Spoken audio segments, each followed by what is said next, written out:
এই যে ত্রিকোণমিতিক অনুপাত যেগুলো আছে এখন সেইগুলো আমরা বের করা শিখবো যে ত্রিকোণমিতিক অনুপাত কিভাবে বের করব।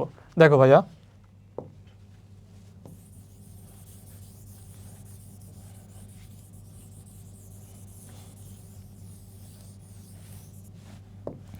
আমরা থিটা ধরছি কোনটা? আমরা থিটা ধরছি হচ্ছে এইটারে।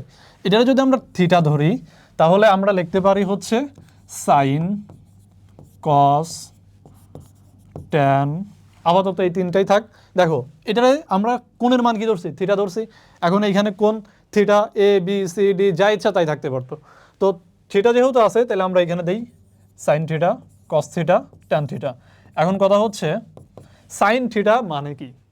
সাইন থিটা মানে কি? সাইন থিটা মানে হইতেছে, দেখো এইখানে আমরা থিটা ধরছি, সাইন থিটা মানে হইতেছে লম্ব বাই অতিভুজ। লম্ব বাই অতিভুজ আসবে। আরেকটা জিনিস, আমরা ত্রিভুজের নাম দিতে পারি। ত্রিভুজের নাম হইতেছে এ, বি এবং সি। তাহলে আমাদের দেখো এটা যদি থিটা ধরি তাহলে লম্ব বাই অতিভুজ অর্থাৎ এ বি বাই বিসি। তো আমরা লিখতে পারি কি এ বি বাই হচ্ছে BC. A B by BC মানে কি? এ বি বাই বিসি মানে হইতেছে লম্ব বাই ভূমি। ক্লিয়ার? এরপর এরপর আসবে হইতেছে আমাদের কস থিটা। তাহলে কস থিটা মানে কি? কস থিটা মানে হইতেছে ভূমি বাই অতিভুজ। ভূমি বাই অতিভুজ অর্থাৎ BC by AC. BC by sorry হ্যাঁ, ভূমি বাই অতিভুজ। ভূমি বাই অতিভুজ বিসি বাই এসি। তাহলে বিসি হচ্ছে আমাদের ভূমি। ও ভাইয়া সরি, একটু ভুল হয়েছে। এটা হইতেছে আমাদের সাইন থিটা মানে হচ্ছে লম্ব বাই অতিভুজ। লম্ব বাই অতিভুজ অর্থাৎ এ বি বাই এসি আসবে। এ বি বাই এসি আসবে। Sorry, A B by AC. A B by AC অর্থাৎ লম্ব বাই অতিভুজ। আর কস থিটা মানে হইতেছে ভূমি বাই অতিভুজ। ভূমি বাই অতিভুজ। আর ট্যান থিটা, ট্যান থিটা মানে হচ্ছে লম্ব বাই ভূমি অর্থাৎ A B by BC. A B by BC অর্থাৎ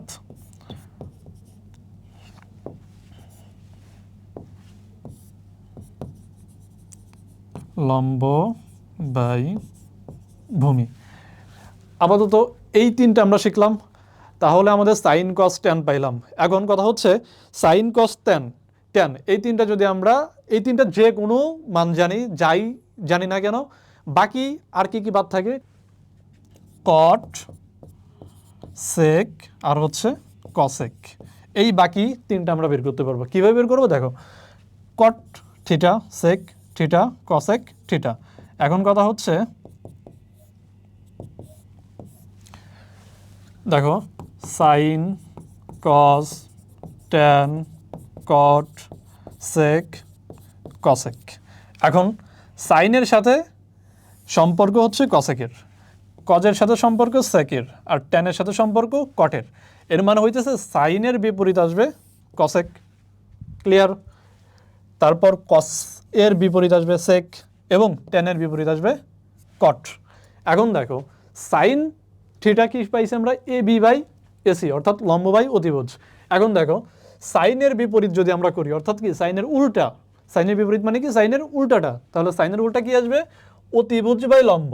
অতিভুজ বাই লম্ব। তাইলে সাইনের বিপরীত কে? সাইনের বিপরীত হইতেছে আমাদের কসেক। তাহলে কসেকে আমরা কি লিখতে পারি? কসেকে আমরা লিখতে পারি হইতেছে অতিভুজ, সরি অতিভুজ বাই লম্ব। তো আমরা লিখবো দেখো অতিভুজ বাই লম্ব, তাহলে এটা কি এসি বাই এবি আসবে। কি আসবে?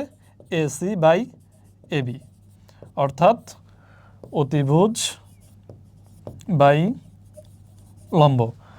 আর সেক, তাহলে সেকের বিপরীত কে? সেকের বিপরীত হইতেছে কস। তাহলে কজের বদলে কজে আমরা কি পাইছি? বিসি বাই এসি অর্থাৎ ভূমি বাই অতিভুজ। তাহলে এটার বিপরীত আমরা কি লিখতে পারি? AC by BC. এর মানে হইতেছে কি অতিভুজ বাই হচ্ছে ভূমি। তাহলে সেম ভাবে আমরা কট বের করতে পারি। তাহলে কট বিপরীত কার? কট বিপরীত হইতেছে ট্যানের। তাহলে ট্যান আছে কি এবি বাই বিসি, তাহলে আমরা লিখতে পারি বিসি বাই এবি অর্থাৎ ভূমি বাই লম্ব। ভূমি বাই লম্ব। এখন এইটা আমরা জানলাম, তাহলে আমরা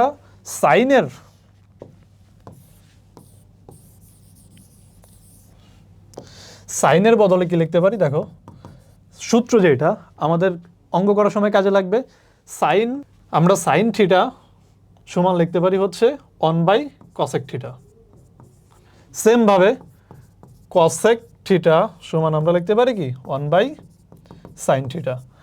সেমভাবে আমরা লিখতে পারি cos থিটা সমান 1/sec থিটা এবং sec থিটা সমান কি 1/cos থিটা এবং tan থিটা সমান 1/cot থিটা এবং cot থিটা সমান কি 1/tan থিটা। তাহলে এই পর্যন্ত ক্লিয়ার? এইটা আমরা শিখলাম।